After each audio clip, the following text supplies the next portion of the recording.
So we're going to go into exercise. Oh man, it's a big one. This is a big one. You want to start us off? You want me to? My thoughts on exercise? Yeah. Couple kind of high notes. Don't exercise to lose weight. You cannot exercise your way out of bad diet. No, just in general. I was at the ASMBS, so the bariatric surgeons conference, and I get really tired of sitting through all the doctors talk about how awesome they are and all the surgeries they do. So I usually skip out on that and go to the allied health side, which is dietary, counseling. I usually go sit over there and listen to what they're saying. And there was a statement one time that it really hit me in my heart, was that it was a psychologist talking. It was like, 95% of people have never worked out for any reason other than lose weight. And I was like, whoa, that's pretty big number, right? And the reason I say that exercise is important, but it's not the most important thing you can do for your weight.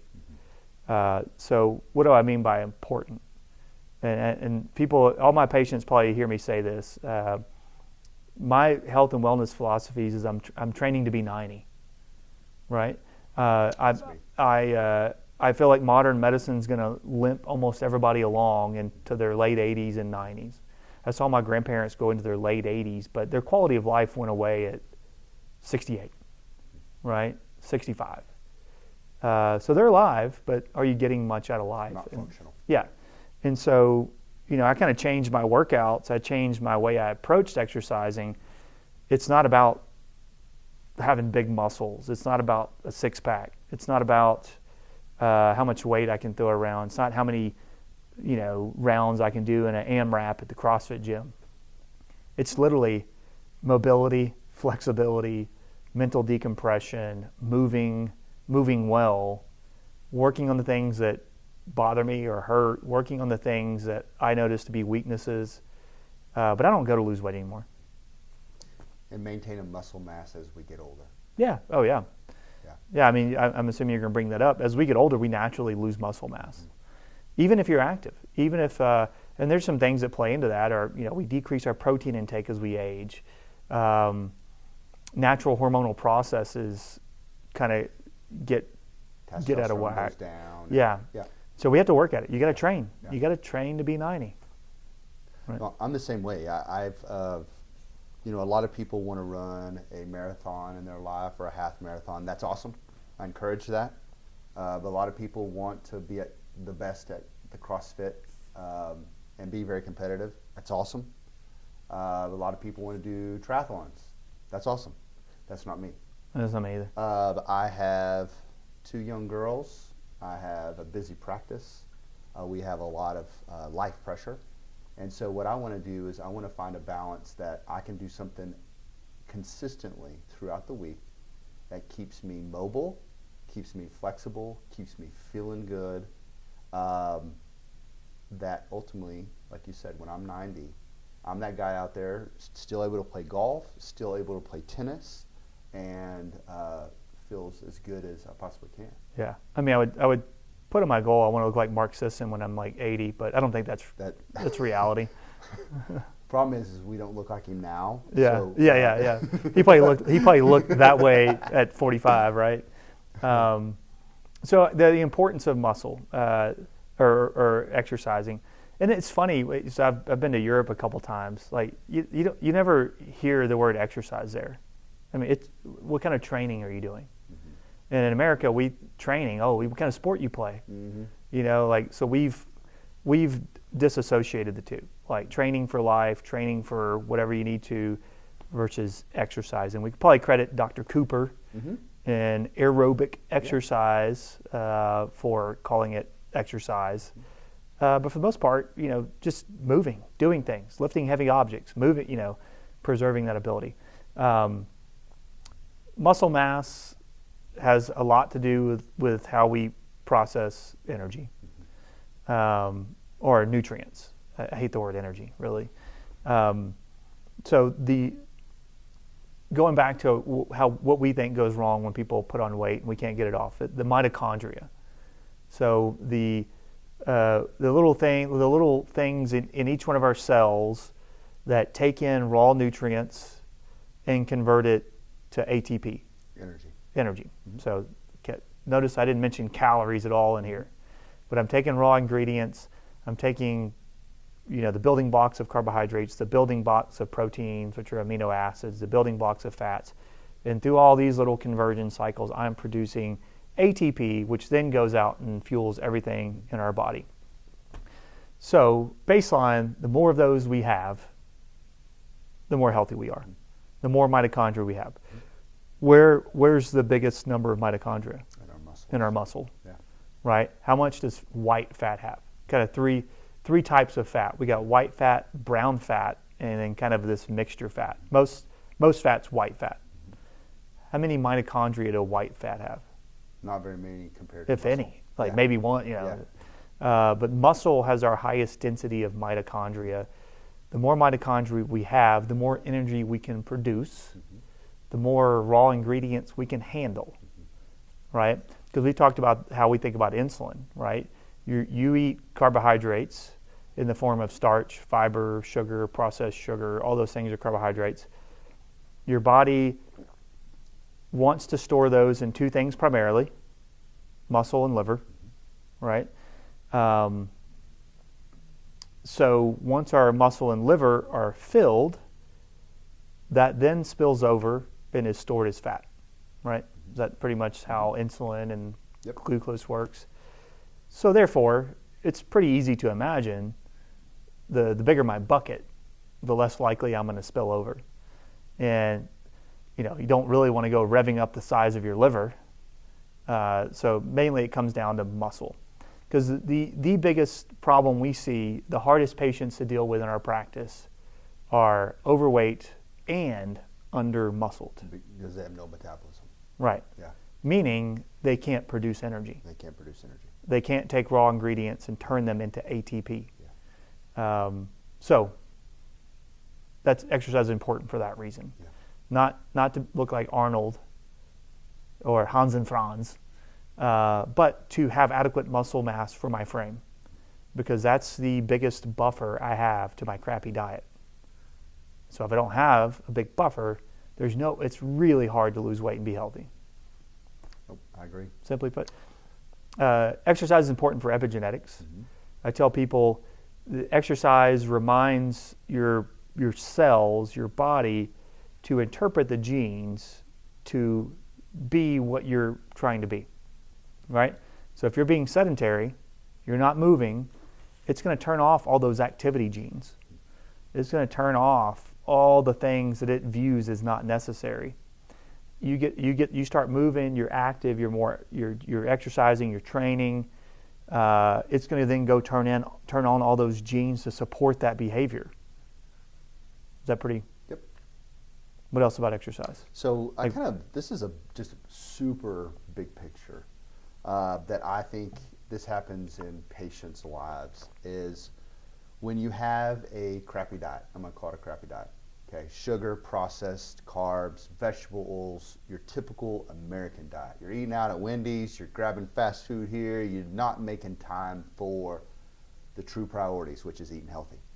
Then what ends up happening is your body is one massive, just inflamed, on fire, cannot take what you're eating and turning it to energy, ATP, at your muscle level.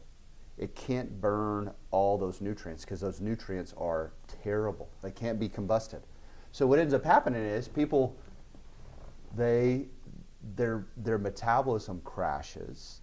They have no energy. They can't make themselves exercise because they feel so bad. So the big picture is you got to clean up your diet. Once you clean your diet up, in that same process, your energy production at a cellular level is going to improve. And that's not a 2-week. No, that's some people. Years. Yes, that's what's frustrating. It takes a long time, but in the process of then finding things, what's your goals, okay, and we'll walk through a day in our lives What's your goals? What do you want to do? Well, some people they enjoy playing sports like tennis or things like that. Great, start there. Walk, great, start there. But the key, I think, longevity-wise, is number one, flexibility. Okay, I do some stretching 3 times a week. Number 2, maintaining muscle mass, and we'll talk about the exercises that do that. And then 3 is cardio, just keeping your heart strong, keeping all your blood vessels healthy, and that's all about conditioning. Yeah. And so I think adding in just a combination of all that in your life throughout the week in a reasonable fashion is the big picture. Yeah. And we've done multiple podcasts on this, looking at your DEXA scan and addressing what needs to be addressed. If you come in and you're under muscled, you've got to put muscle on. Got to put muscle. You've got to do strength training. You've got to do resistance training. You've got to get enough protein, amino acids to support that. Yeah. If you can't fix the muscle problem, it's hard. Yeah. It's very hard to lose weight. Yeah. If you have adequate muscle, right? Am I doing enough to maintain it versus increasing blood flow and mitochondrial content? Because those are different forms of exercise, right? We could talk about resistance and muscle training versus zone 2 exercising. I figured that's where you wanted to go next. Mm-hmm. Yeah, so go ahead. No, I want you to take that. Oh, well, I don't know. It's a deep topic. Building muscle is one way of working out. Increasing cardiovascular capabilities, VO2 max, overall fitness is different, right? So, I think the understood best mechanisms of doing this, resistance-wise, is HIIT training. So that's my favorite. High intensity interval training. Uh-huh. HIIT, not hits, but short bursts of activity at the appropriate weight for a sustained amount of time. Yeah. Right. And one could argue that's also zone 2 training for some people. Mm-hmm. That's your cardio. Right. Yeah. For some people, not everybody. It's hard to know, right? Unless you're going to get on, some of these, like the Frontera bike, and find your VO2 max and your metabolic threshold, and Peter Attia's convincing everybody they need lactate monitors to know when to decrease intensity and when to. I mean, there's some pretty nerdy science behind it, but there is science behind it, right? It's take home here is you can't burn fat in an anaerobic environment, right? So if I go and I get my heart rate up to 140, which for me would probably be anaerobic, you only have enough energy stored in your muscle to support that. And that's about 30 minutes of activity. Yeah, which is usually glycogen, which is Yeah. a carbohydrate. Yeah, which empties your bucket and allows you to refill through your diet. Yep. How many people do you think empty your bucket a day? Not very many. Yeah. Yeah. So here's I think I tell my patients, number 1, find something that you're willing to do. Okay. Number 2, make it a routine. So I want to kind of walk through my philosophy. I have found that I'm short and sweet on exercise. I cannot be on a treadmill for 30 minutes. It's just not me. So Monday through Friday, I do push-ups every day. So you should see this guy's triceps. I've been doing that since high school. Yeah, he's got the best triceps in town. And so it literally takes me less than 5 minutes to do those push-ups. So that's Monday through Friday. On Monday, Wednesday, and Friday are truly my workouts.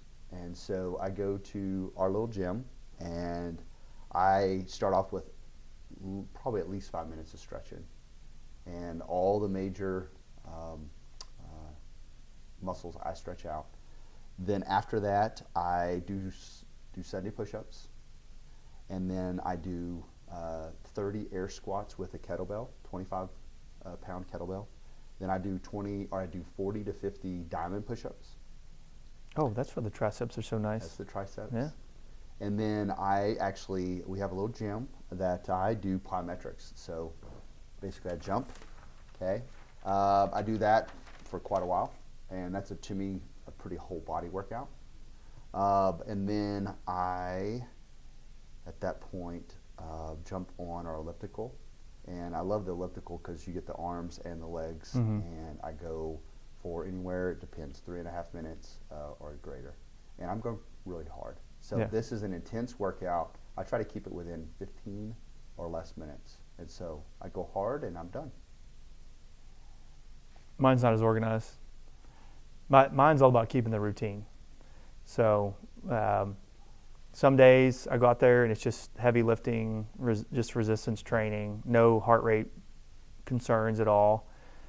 2 days later it may be a kind of more of a hit workout, where the heart rate's getting up.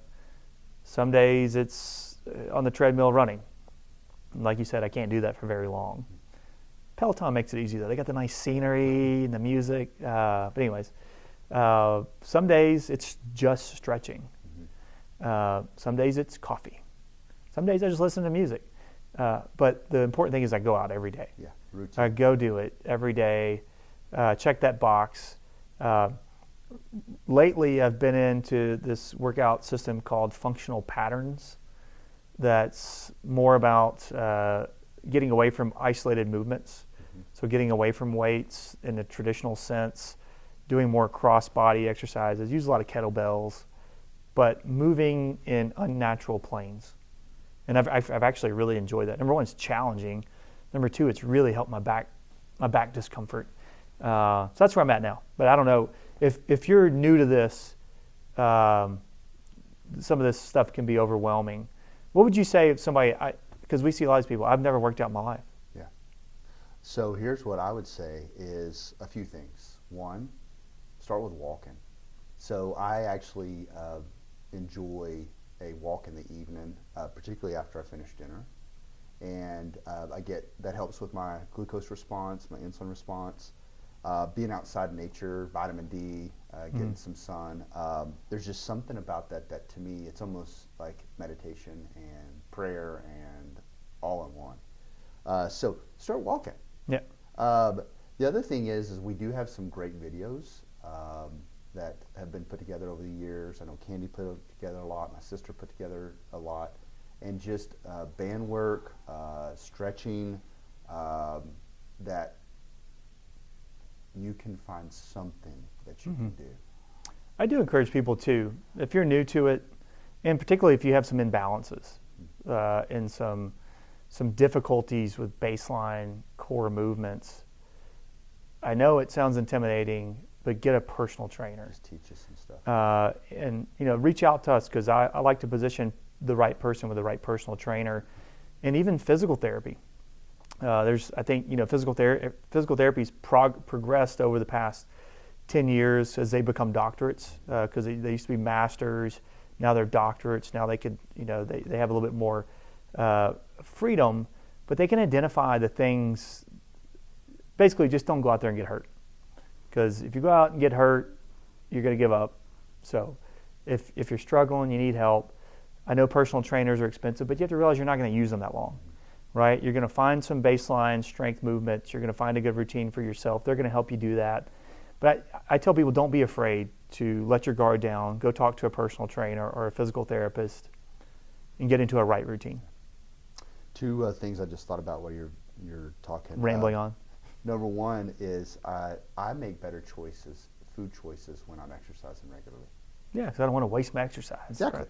And I think it's something also, it's your body talking. When you're working out, you're releasing a lot of hormones that we don't even know about still. That's telling you to make better choices. And so I think there's just therapy in that.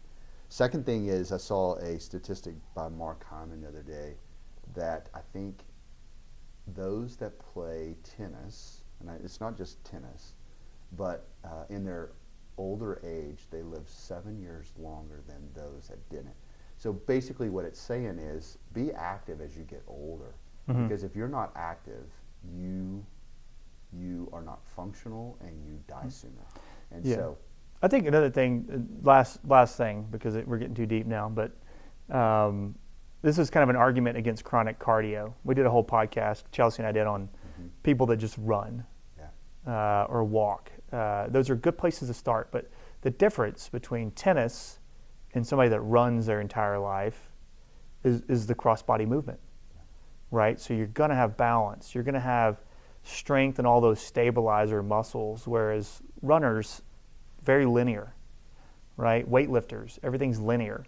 But tennis, you're going to run across the court there, and if you don't have balance, you're just going to fall over, right? Which I still do that sometimes, even though I have all those, But I think there is some, there's a lot of data on it. There's a lot of research going into it. But how do we train to be older? And like I told you, my motto is train to be 90. So trying to incorporate cross-body, off-weight movements. Anyways, we're getting way deeper than we need to be. That's good stuff, though. We need to know how to age. Yeah. So when you jump in the morning, start jumping side to side. Okay. Versus always forward. All right, I like it. Need to vary it up a little bit too. I'm a person of routine. Yeah. Well, you're still jumping. All right, we're gonna move on to the next pillar number 7. Are we only on 7? Yeah, we still got these next ones will go pretty quick. All right, 13 minutes. Okay, fasting. Yeah, fasting. So is fasting important? It can be, I think, for the right people. 2 big things to tell people about fasting. Number 1, you have to earn the right to fast. Not everybody can just start fasting right away. Yeah, you've got to clean up your diet first. Yeah. And Mark Sisson's last book talked about that because he was a big proponent of intermittent fasting, time restricted feeding, and then he worked with enough people to realize they can't all do it. You can't all do it. Yeah. And because people will start. I did that intermittent fasting, it didn't work. Like, were you at a good position for it to work? And so what do we mean by that? And he also at the same time, Mark Sisson went away from the word keto to metabolic flexibility. Mm-hmm. So you have to build the machinery to use fat for energy, right? Because that's what fasting is. You're not putting anything into your system, trying to convince your mitochondria in your body to go access fat to use for energy instead of requiring yourself to eat food to constantly supply yourself. I mean, that's the science behind fasting. Would you agree? Mm-hmm. So if you start trying to fast, but you have not built that machinery, what's going to happen? So I'm going to go to an example myself. So I used to fast back in high school a lot, and fast forward through residency. Why were you fasting in high school? Spiritual. Just that's a lot of prayer during that time, life changes, things like that. So that's when I was fasting a lot. We didn't know about the healthy reasons for it. Yeah. I did it through. Jesus did it, so I'm going to do it. That's exactly right. Yeah. And so it's cool how he knew what was going on. All right, let's fast forward through residency, having kids. I wasn't eating right, and I decided I wanted to start trying to fast. And basically, I started trying to fast breakfast. And about an hour or 2 into it, you're getting a headache, you're irritable, no energy. You just feel terrible. And so what that was is my body was so dependent on carbs and sugar for energy that it was trying to switch over and burn fat. And I had all the vegetables and all that garbage in there, like we've been talking about, that it couldn't burn it. My mitochondria were unhealthy. So what I had to do is clean up my diet first, get all that stuff out to create some metabolic flexibility that then would allow me to go maybe 2, maybe 3 hours. Ooh, I made it to lunch. Then as time went on, I can do a 24, 48-hour fast and feel pretty good. Yeah. And so that's the whole goal, is being able, like you said, to be able to switch back and forth. So metabolic flexibility. Metabolic flexibility. Yeah. So what's the health benefits of fasting? Well, why do we recommend, or why is it recommended? We could go down lots of rabbit holes. What about big picture? Big picture is you're trying to resensitize your cells to insulin. Uh-huh. So if I don't eat, nothing comes across the gut barrier into my blood, because once that food comes across, your body's got to deal with it, mm-hmm. right? So now carbohydrates come across, you have to produce insulin, and because it doesn't want glucose in your bloodstream, it's toxic, so it wants to put it, like we said earlier, primarily into your liver and your muscle, and if those are full, into fat. So the more we eat of this stuff, and the more your body. Anyways, this is how I explain it in the course. With kids, when you first have your little baby, the first time he says "Daddy," you're like, "Oh, he said Daddy." You're very responsive, right? Fast forward to 4, and you're at the mall. Daddy, Daddy, Daddy, Daddy. So it takes more to get that same attention, right? Right. You got to say Daddy 10 times before I respond, and then, Anyway, all that to say, once at some point, little Hugh is going to be trained not to say Daddy, Daddy, Daddy, Daddy, just to say it. So then it goes back. I go back to being sensitive, like he says at one time. Oh, what do you need? And glucose and insulin is that way. So the more glucose goes and knocks on the fat cells, the more insulin that has to be produced. The cells see the insulin. Eventually, the fat cells, start saying, "No, I don't want it. Quit calling my name." Right? So what does the body? Because it's still toxic. What's the body do? It's got to produce more insulin to get the same response. And if that just keeps going, that's what we call diabetes. Yeah. But this stuff we're talking about happens 20 years earlier. Yeah. So the purpose of fasting at the baseline scientific level is to stop saying insulin, insulin, insulin, insulin, insulin. Yeah. To stop saying daddy, daddy, daddy, daddy. To go back to being calm, being responsive to the insulin signal. Yeah. That'd be the take home. So I look at it this way: fasting is like sleep. It's our body, when we're not eating, it goes into cleanup mode and basically cleans out all that junk in our cells, gets rid of all that stuff. So that's one. So when we go on, prolonged fast, more than 12 hours, 16 hours, even 24 to 48 hours, our body's cleaning that up. Number 2 is just what you just mentioned. To me, when I had some insulin resistance, and the only way that I could reverse that is through fasting. Cleaning my diet up, but fasting was one of the best things. The third thing is I want metabolic flexibility for not only those health benefits I just mentioned, but say we're going to go and we're at a point where our option is crappy food, okay, or skip it and wait till we get something healthier. Mm-hmm. I want to be at that point where my hunger is not driving me to make bad decisions. Yeah. The other thing is just the health benefits long term. We're starting to see it adds years to your life. It cleans up, we got cancer cells, floating around in our body at all times. It helps with our immune system cleaning that up. So that's, to me, the health benefits. Yeah, for sure. And I'm going to apologize. My wife is asking to go to lunch, so I'm going to respond right quick. Yeah, let her know. Let's do it. Yeah, for sure. And then let's finish these last ones. We'll finish up in another podcast.